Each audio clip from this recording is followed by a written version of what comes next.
And first of its kind perhaps on the northern Great Plains. Really? What it does is it's going to heat, this greenhouse is going to be heated by solar energy. Against the wall in the back there on that plywood, there's going to be 4 rubber bladders. Those rubber bladders are black. They're going to be filled with water, and the sun will be, the water will absorb the sunlight, and it will heat the greenhouse at night. Now we're reasonably sure that it's going to be able to heat this greenhouse to about 20 below zero. Beyond that, we don't know. But we do have an electric heater as a backup. It's going to be right up in that corner somewhere. We can't find an electrician to wire it, so it's not wired yet.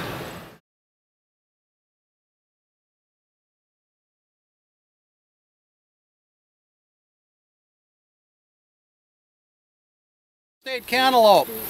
Remember the one melon that was in the greenhouse?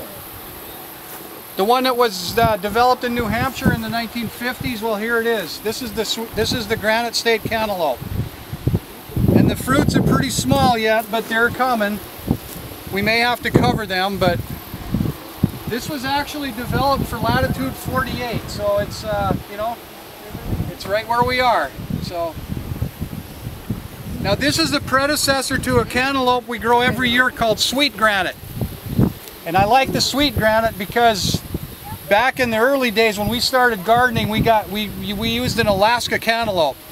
It matured in 65 days. Well, when we went certified organic, I thought, I can't get Alaska cantaloupe anymore.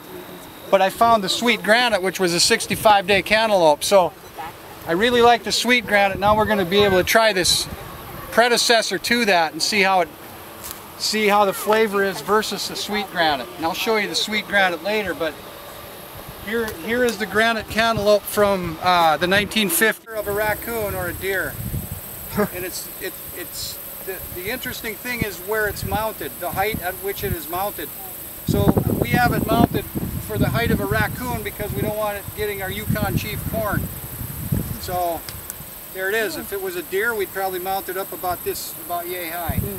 And it pulses at night and it scares the animals away. Where do you get that from? I got these at Moses. Okay.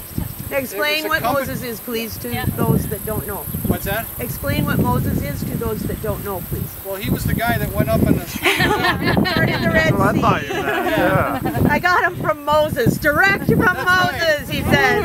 He said they'd take care of the raccoons. You know they're going to work. He handed the 10 Commandments to me in one hand and this in the other. Okay. Raccoon repellent in the other. It's an acronym for Midwest Organic Sustainable Education Society.